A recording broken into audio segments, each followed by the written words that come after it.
right. Generally, we don't let John run power tools, but tonight we're letting him play a little bit. Let me unplug that. Okay, as you can see, we went back. We've cut around the sink rim. Now, the thing that I wanted to point out, and the reason why we needed to do that is from manufacturer to manufacturer, bowls and their shapes and the degree of the angle wall are going to vary. Some manufacturers make walls that pitch at 8 degrees for a kitchen, and some make all the way up to, I think the greatest one is about 12-degree pitch. Right. So it's important that the relationship of the size of the bearing and the angle of this piece of carbide right here, this wall cut, match the degree angle of the bowl. And again, that varies quite a bit from, let's say, Corian to Formica to Hymax to Hanwha and on and on. Every manufacturer is going to vary some. So a lot of fabricators, I hear them say, oh gosh, I got to get another bowl bit, I got to get another bowl bit. Right. And the reason why is really the manufacturers, by the designs of the bowls, have created that situation.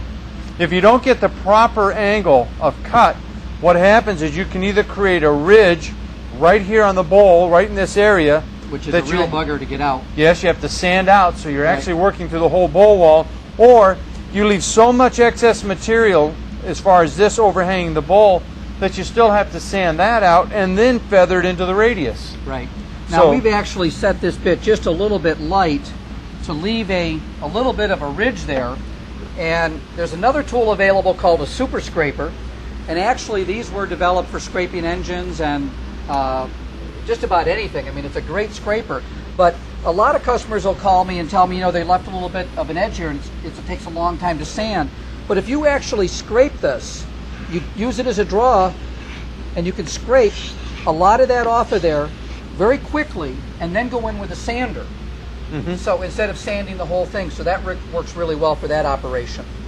But we would normally, after making a cut like this, set it a little bit deeper and then make another cut and finish it off. Correct. By dropping that bearing just a little bit lower into the bowl, we're pulling this whole cut a little bit further down, and we have very little glue flash left here.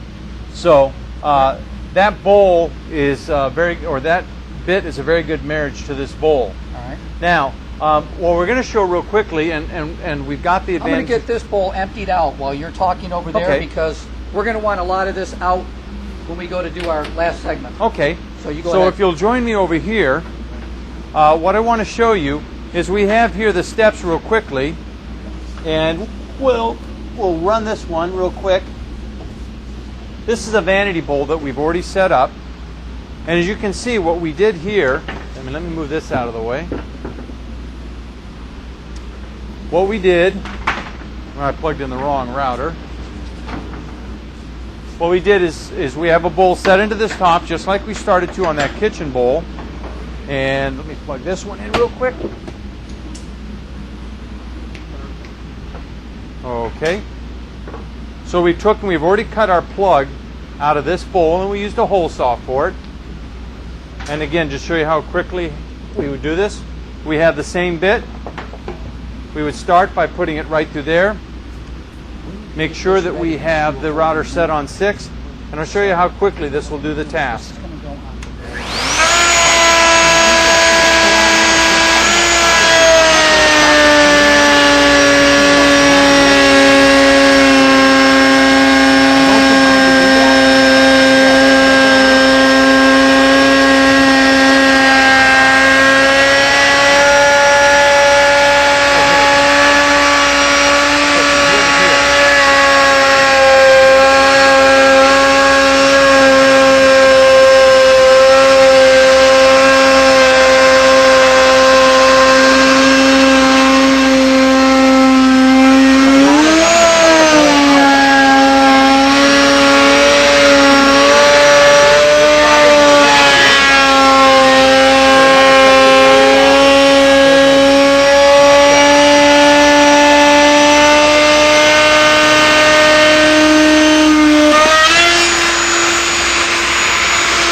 All right, as you can see, because I didn't use the cutout holders that we used over there, this dropped into the vanity hole. Now in a vanity hole, it's not that big of a deal because one, in this case, there's a lot of debris which helped cushion the fall, and two, it's a small, fairly light cutout, so this doesn't create the same problem that would create with a Oh, but we could have used those, couldn't we? Oh, we certainly could have. They would have certainly fit on there without any trouble. But as you can see, the double flute rough cut bit took that right out. I just wanted to see if these actually would work on here. Oh yeah. Since it is a vanity, and we were concerned about the radius on there. So if you turned these sideways against each other, that would have worked just perfect. Yeah, it would still hold Right. it. And again, it would stop it from potentially damaging the bowl. Very cool. But you can see we made that cut very quickly. And again, we're going to go ahead and use the same bit.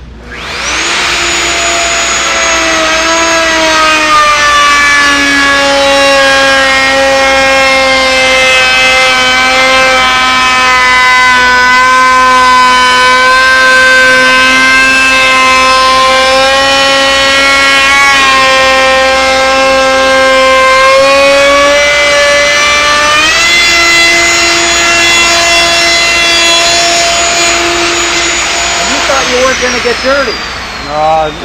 You can't help it. But what's important to see here, and unfortunately you're not going to be able to see it as well. Can we take and stand this up at all? I still don't think you'll be able to see it. Okay. We're showing, if you can feel it with my fingers, Let me go ahead and turn this fan off. We're showing more overhang left here after our cut. And you can see I made a double run around. That kitchen sink there was almost completely flush. Right. On this case here, you can see we still are showing a little bit of overhang on the side wall, right. But this is much steeper than that. But Right. when you get to the sides where it really tapers away in the front, feel how that grows and becomes even larger. Of course, it's at our greatest point right here on the side walls. Right, okay, because they're completely vertical. So you would then be forced with making a decision. Either I have to do a lot of sanding, Right. or if I do many bowls at all, yeah, I'm spitting out the dust. If I do many bowls at all, obviously, you're going to want to get the bit that works want to best get for the this right particular bit. bowl. But it's still not going to be perfect, is it? Because it's going to, if it's going to be flush on this angle, it's going to be overcut in the back. Correct. So I would rather have it overcut in the back a little bit and just sand that right in. It's a lot less work. Or really what you're going to find, and what the manufacturers have done, is they've struck the middle ground on a vanity bowl. Okay. There are bits made very specifically just for vanity bowls, and in those cases, again, it's like what you said and pointed out, they are the middle ground for the multiple wall angles that we have here. Right. So that becomes then the biggest consideration in that regard. All right. We have a question from Tim from Tucson. Tim from Tucson. He wants to know if we couldn't just go in here with a flush cut bit instead. Well, okay. That's a good question. First of all, I'm assuming he's talking about for the cutout. Okay. Now, and not use an overhang. Okay. You could do that, Tim, from Tucson. I'm not joking with you. I shouldn't do that, but you could in fact do that. But again, the problem is first of all, most flush cutting bits are going to have a steel bearing on them. Okay.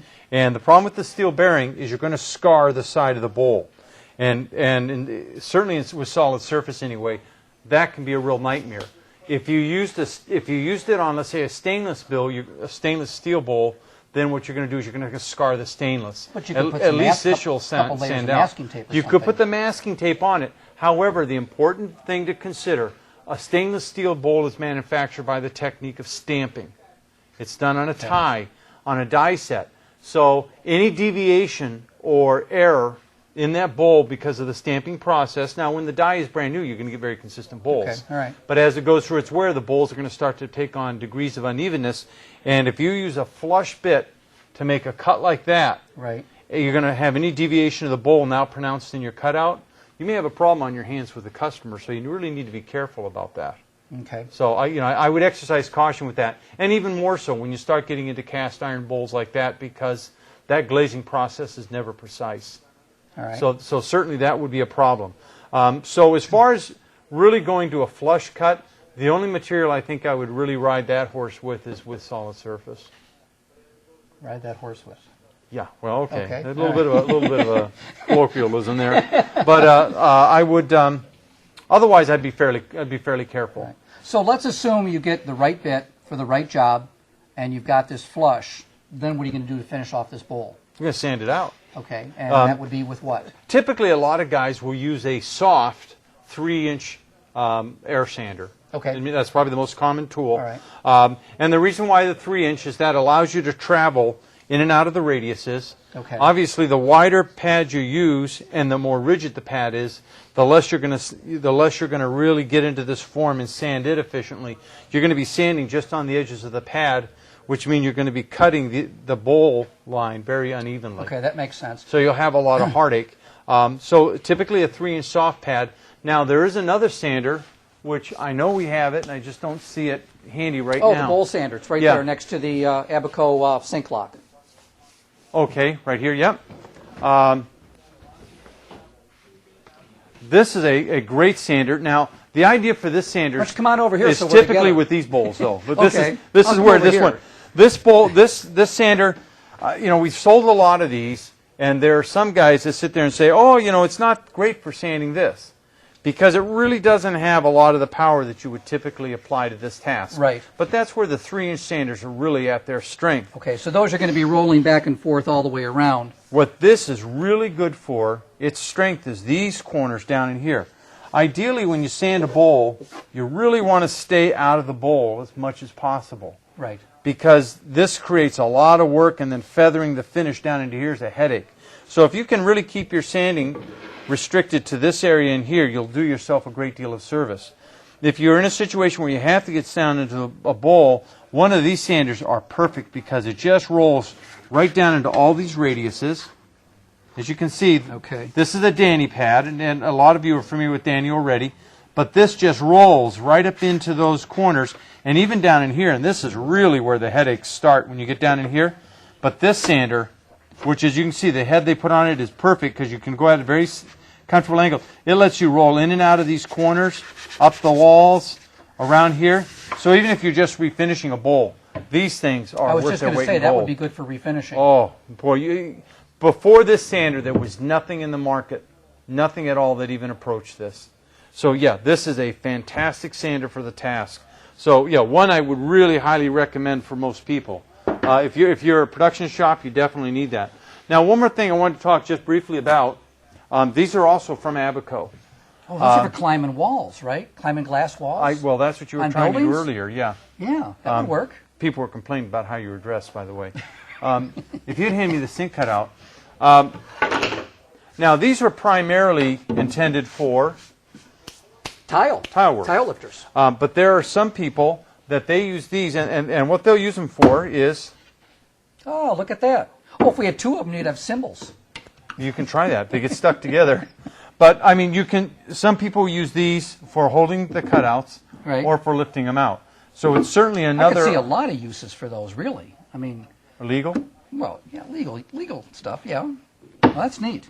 So, yeah, and the great thing about these is, one, the release is as simple as that.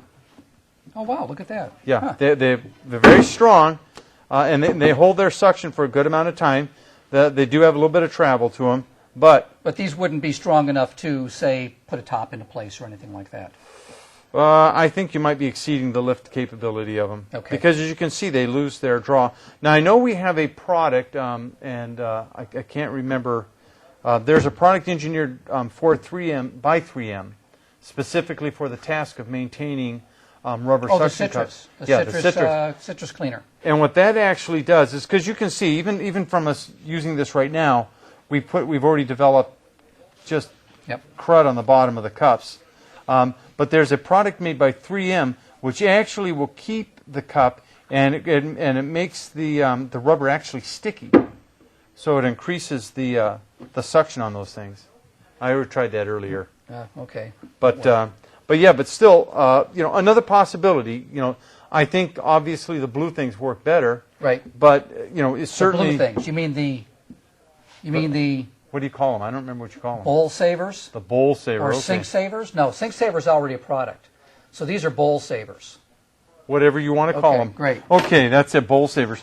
But as you can see, these two things right here, they are great. So it's another product by Abaco. You're laughing about it. You scared me when you start laughing. It's another product by Abaco. Doesn't anybody else see this? I mean, come on. I guess it's just okay, me. it is probably just you. So anyway, something else to consider if you're looking for something to do that with. So anyway, in our last segment, we're actually going to remove this bowl. We're going to remove the bowl, and we're going to do that with that router bit right there. Right here. Now, this is also another bit manufactured by Velopec, because when you install bowls, chances are you're going to have to remove bowls. Now, it could be because the bowl was defective. It could be because it cracked in place in time. It could be because you glued it into the wrong place. And what's nice about this is that you can set this to either salvage the top or salvage the bowl. So if the bowl is bad and you want to put a new bowl into place, you can set this for the proper depth to salvage the deck, and the bowl would fall away. But let's say you just glued this in the wrong place or something like that, and you want to salvage the bowl itself, you can raise it up a little bit and actually cut into the top of the bowl and save that. Okay. Well, we're going to talk about that in just a minute. I believe we're ready for a commercial, guys. Okay, And we'll be right see back. you in a minute. And actually, most Can we bowls- turn that down a little bit? It's really... This was, it cleans, lubricates, and protects, as it says, but it's an amazing product. I have never seen anything like this. I don't even think it's up on our website, but it will be tomorrow. It is... It's does everything. It's just amazing. It does everything. It cleans, it lubricates. We had the threads on our planer were rusted, and we had to open it up to 6 inches, which you normally wouldn't do. And we sprayed it down with this stuff, and in 10 minutes it had eaten through all the rust, and it worked just perfectly.